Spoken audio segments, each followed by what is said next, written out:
ಅವರನ್ನ ವೇದಿಕೆಗೆ ಬರಮಾಡಿಕೊಳ್ಳುತ್ತಿದ್ದಾರೆ. ಈ ಒಂದು ಕಾರ್ಯಕ್ರಮಕ್ಕೆ ಹೂಗುಚ್ಛ ಕೊಡುಗರು. ಎಸ್, ತುಂಬ ಧನ್ಯವಾದಗಳು.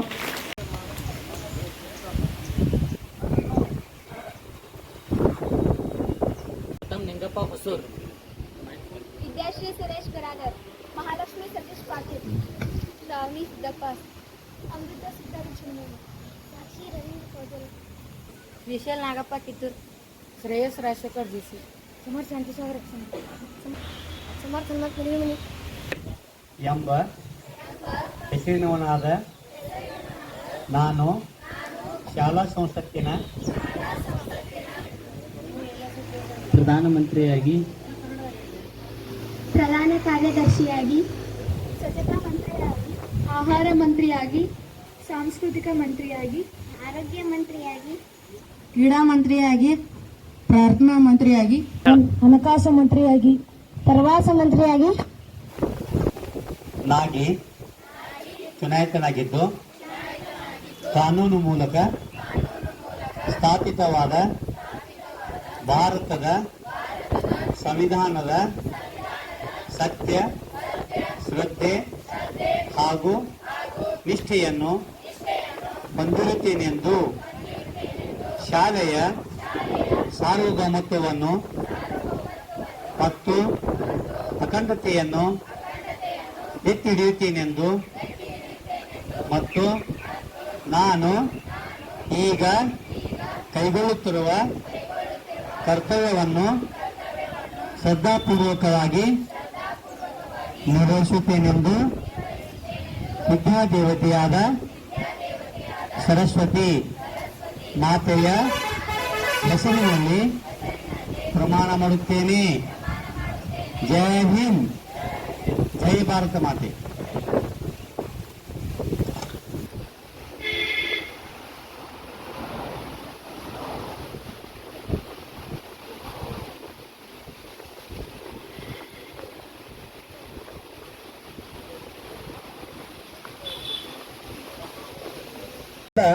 JS ಆಗಿ ಆಯ್ಕೆ ಆಗ್ಯಾನ. ಜೋರಾದ ಚಪ್ಪಾಳೆ ಬರಬೇಕು. ಅವರಿಗೆ ಕಮಿಷನರ್ ಅವರು ಹೂಗುಚ್ಛ ಕೊಡುವ ಮುಖಾಂತರ ಅಭಿನಂದನೆ ಸಲ್ಲಿಸ್ತಾ ಇದ್ದಾರೆ.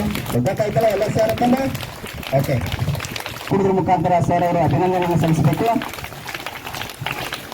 ಮಹಾಲಕ್ಷ್ಮಿ ಪಾಟೀಲ್ ಆಯ್ಕೆ ಆಗಿದ್ದಾಳೆ. ಅವರಿಗೂ ಸಹಿತ ಹೂಗುಚ್ಛ ಕುಡಿದ್ರ ಮುಖಾಂತರ ಅಭಿನಂದನೆ ಸಲ್ಲಿಸಬೇಕು. ಅದೇ ತರನಾಗಿ ಹಣಕಾಸು ಮಂತ್ರಿಯಾಗಿ ಸಮರ್ಥ್ ಎಕ್ಸಂಬಿ ಆಯ್ಕೆಯಾಗಿದ್ದಾನೆ. ಅವರಿಗೂ ಸಹಿತ ಹೂಗುಚ್ಛ ಕುಡಿದ್ರ ಮುಖಾಂತರ ಅಭಿನಂದನೆಯನ್ನು ಸಲ್ಲಿಸಬೇಕು. ಹಣಕಾಸು ಮಂತ್ರಿಯಾಗಿ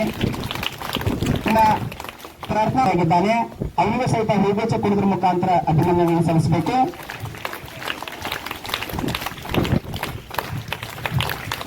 ಆಗಿ ಶ್ರಾವಣಿ ಅಷ್ಟೇ ಆಯ್ಕೆಯಾಗಿದ್ದಾಳೆ. ಅವರಿಗೂ ಸಹಿತ ಹೂಗುಚ್ಛ ಕೊಡುವುದರ ಮುಖಾಂತರ ಅಭಿನಂದನೆಯನ್ನು ಸಲ್ಲಿಸಬೇಕು. ಆರೋಗ್ಯ ಮಂತ್ರಿಯಾಗಿ ಸಾಕ್ಷಿ ಕೌಶಲ್ಗೆ ಆಯ್ಕೆಯಾಗಿದ್ದಾಳೆ. ಅವರಿಗೂ ಸಹಿತ ಹೂಗುಚ್ಛ ಕೊಡುವುದರ ಮುಖಾಂತರ ಅಭಿನಂದನೆಯನ್ನು ಸಲ್ಲಿಸಬೇಕು. ಇನ್ನೊಂದು ಸಾಂಸ್ಕೃತಿಕ ಮಂತ್ರಿಯಾಗಿ ಅಮೃತ ಚಂದ್ರಗೌಡ ಆಯ್ಕೆಯಾಗಿದ್ದಾಳೆ. ಅವರಿಗೂ ಸಹಿತ ಹೂಗುಚ್ಛ ಕೊಡುವುದರ ಮುಖಾಂತರ ಅಭಿನಂದನೆಯನ್ನು ಸಲ್ಲಿಸಬೇಕು. ಇನ್ನೊಂದು ಈ ವರ್ಷದ ಪ್ರವಾಸ ಮಂತ್ರಿಯಾಗಿ ಸಮರ್ಥ್ ಮನೆ ಆಯ್ಕೆಯಾಗಿದ್ದಾಳೆ. ಅವರಿಗೂ ಸಹಿತ ಹೂಗುಚ್ಛ ಕೊಡುವುದರ ಮುಖಾಂತರ ಅಭಿನಂದನೆಯನ್ನು ಸಲ್ಲಿಸಬೇಕು ಎಂದು ಕೇಳಿಕೊಳ್ಳುತ್ತೇನೆ. ಈ ಒಂದು ಕಾರ್ಯಕ್ರಮದಲ್ಲಿ ಭಾಗವಾಗಿ ಈ ಒಂದು ಚುನಾಯಿತ ಪ್ರತಿನಿಧಿಗಳಿಗೆ ಪ್ರಮಾಣ ವಚನ ಬೋಧಿಸಿದಂತ ಅಧಿಕಾರಿಗೆ ತುಂಬ ಧನ್ಯವಾದಗಳು. ಅದೇ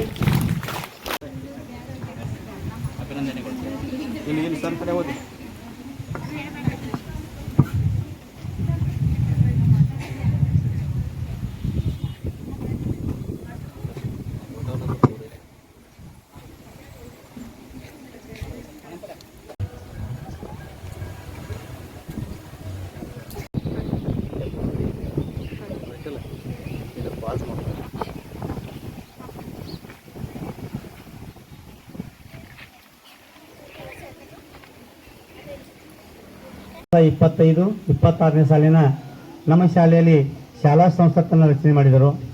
ಆ ಶಾಲಾ ಸಂಸತ್ತಿನ ಈ ಒಂದು ಸಚಿವ ಸಂಪುಟ ಒಂದು ಪ್ರಮಾಣವಚನ ಬೋಧನೆ ಇದೊಂದು ನಮ್ಮ ಶಾಲೆಯಲ್ಲಿ ಅಭೂತಪೂರ್ವವಾದಂಥ ಸಂದರ್ಭ ಅಂತ ಹೇಳ್ಬೋದು.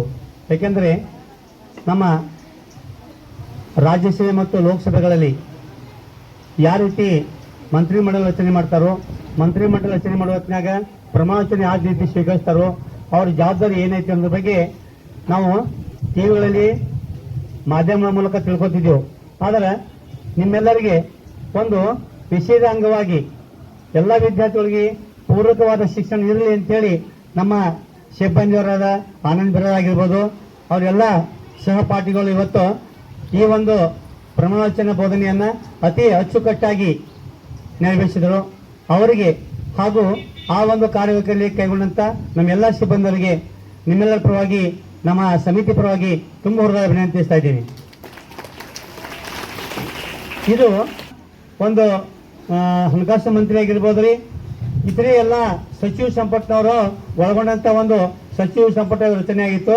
ಈ ರಚನೆ ಪ್ರಕಾರವಾಗಿ ನಮ್ಮ ವಿಧಾನಸಭಾ ಮತ್ತು ಲೋಕಸಭೆಗಳಲ್ಲಿ ಸಹಿತ ರಚನೆ ಆಗಿ ಒಂದು ರಾಜ್ಯ ಸುರಕ್ಷಿತವಾಗಿ ರಾಜ್ಯಭಾರ ಮಾಡಲು ಯಾವ ರೀತಿ ನಮಗೆ ಅನುವು ಮಾಡಿಕೊಳ್ಬೇಕು ಅನ್ನುವಂಥ ಕಟ್ಟಳೆಗಳ ಮೂಲಕ ನಮ್ಮ ದೇಶದಲ್ಲಿ ಅನೇಕ ಕಾನೂನುಗಳ ಮೂಲಕ, ಅದು ನ್ಯಾಯಾಂಗ, ಶಾಸಕಾಂಗ ಮತ್ತು ಕಾರ್ಯಾಂಗಗಳ ಮೂಲಕ ಒಂದು ಯೋಜನೆ ಅಡಿಯಲ್ಲಿ ಹಾಕಿಕೊಂಡು ಆ ಒಂದು ಆಡಳಿತವನ್ನು ನಡೆಸ್ತಾ ಇದ್ದಾರೆ. ಆ ಒಂದು ರೀತಿ ನಮ್ಮ ಶಾಲೆಯ ಮಕ್ಕಳಿಗೆ ಮುಂದಿನ ಇವತ್ತಿನ ಮಕ್ಕಳು ನಾಳಿನ ನಮ್ಮ ನಾಡಿನ ಪ್ರಜೆಗಳು ಎಂಬ ನಿಟ್ಟಿನಲ್ಲಿ ನಮ್ಮ ಮಕ್ಕಳಿಗೆ ಅಕ್ಷರಗಳ ಜೊತೆಗೆ ಒಂದು ರಾಜಕೀಯದಾಗಿರ್ಬೋದು ಅಥವಾ ಧಾರ್ಮಿಕದಾಗಿರ್ಬೋದು ಎಲ್ಲ ಒಂದು ಜ್ಞಾನ ಇರಲಿ ಅಂತೇಳಿ ನಾವು ಮಾಡಿಪ್ಪ ಅಂದ್ರೆ ಈ ಒಂದು ಶಾಲಾ ಸಂಸ್ಥೆ ಮೂಲಕ ಅವರಿಗೆ ಅನೇಕ ಜವಾಬ್ದಾರಿ ಕೊಡ್ತಾ ಇದ್ದೀವಿ ನಾವು. ಈ ಜವಾಬ್ದಾರಿಯನ್ನು ನಿಭಾಯಿಸಿಕೊಂಡು ಅವರೆಲ್ಲರೂ ತಮ್ಮ ಭಾವಿ ಜೀವನದಲ್ಲಿ ಒಳ್ಳೆಯ ಪ್ರಜೆಗಳಾಗಿ, ಒಳ್ಳೆಯ ಆಡಳಿತಗಾರರಾಗಿ ಹಾಗೂ ನಮ್ಮ ದೇಶಕ್ಕೆ ಬೇಕಾಗುವಂತ ಒಂದು ಅಮೂಲ್ಯ ರತ್ನಗಳಾಗಿ ಹೊರಹೊಮ್ಮಲಿ ಅನ್ನುವಂಥ ನಿಟ್ಟಿನಲ್ಲಿ ಇವತ್ತು ನಮ್ಮ ಶಾಲಾ ಸಂಸ್ಥೆ ರಚನೆ ಮಾಡಿದರು. ಈ ಒಂದು ಸಣ್ಣ 2025-26 ಕಳೆದ ಸಾಲಿನಂತೆ ಸಹಿತ ಇವತ್ತು ಅತ್ಯಂತ ವಿಜೃಂಭಣೆಯಿಂದ ಆಚರಿಸಲ್ಪಟ್ಟಿತ್ತು. ಈ ಎಲ್ಲ ಆಚರಣೆಗೊಳಪಟ್ಟಂತ ತಮ್ಮೆಲ್ಲರಿಗೂ ಹಾಗೂ ವಿರೋಧ ಪಕ್ಷವಾಗಿ ಆಯ್ಕೆಯಾಗುವಂತಹ ಎಲ್ಲ ಸರ್ವ ಸದಸ್ಯರಿಗೂ ಮತ್ತೊಮ್ಮೆ ನನ್ನ ವೈಯಕ್ತಿಕವಾಗಿ ಹಾಗೂ ನಿಮ್ಮೆಲ್ಲ ಪರವಾಗಿ ಮತ್ತು ನಮ್ಮ ಶಾಲಾ ಸಿಬ್ಬಂದಿ ಪರವಾಗಿ ತುಂಬ ಹೊರಗೆ ಅಭಿನಂದಿಸ್ತಾ ಇದ್ದೀನಿ. ಕಾರ್ಯ ಸಂಪುಟವನ್ನ ಹಂಚಿಕೊಂಡಂತ ಎಲ್ಲ ಸಚಿವರಿಗೆ ಹೇಳುವ ಉದ್ದೇಶ ಏನಪ್ಪಾ ಅಂತಂದ್ರೆ, ನಿಮ್ಮ ಕಾರ್ಯವನ್ನ ಬಹಳಷ್ಟು ಜವಾಬ್ದಾರಿಯುತವಾಗಿ ನಿರ್ವಹಿಸಿರಿ. ಯಾಕೆಂದ್ರೆ ನಿಮ್ಮ ಕಾರ್ಯವೈಖರಿಯನ್ನ ವಿಫಲ ಮಾಡುವಲ್ಲಿ ನಿಮಗೇನಪ್ಪಾ ಅಂತಂದ್ರೆ ವಿರೋಧ ಪಕ್ಷದವರು ಇರ್ತಾರೋ, ಆ ವಿರೋಧ ಪಕ್ಷದವರಿಗೆ ಯಾವ ರೀತಿಯಲ್ಲಿ ನಿಮ್ಮ ಸುಳಿವು ಸಿಗದ ಹಾಗೆ ನಿಮ್ಮ ಕಾರ್ಯವೈಖರಿ ಅತ್ಯಂತ ಯಶಸ್ವಿ ಆಗಲಿ ಅಂತ ಹೇಳುತ್ತಾ ಆ ಶಾರದಾ ಮಾತೆ ನಿಮಗೆ ಒಂದು ತಕ್ಕದಾದಂತ ಬುದ್ಧಿಯನ್ನು ಕೊಡಲಿ ಅಂತ ಹೇಳುತ್ತಾ ನಾನು ಒಂದೆರಡು ಮಾತುಗಳನ್ನು ಮುಚ್ಚುತ್ತೇನೆ. ಜೈ ಹಿಂದ್, ಜೈ ಭಾರತ ಮಾತೆ.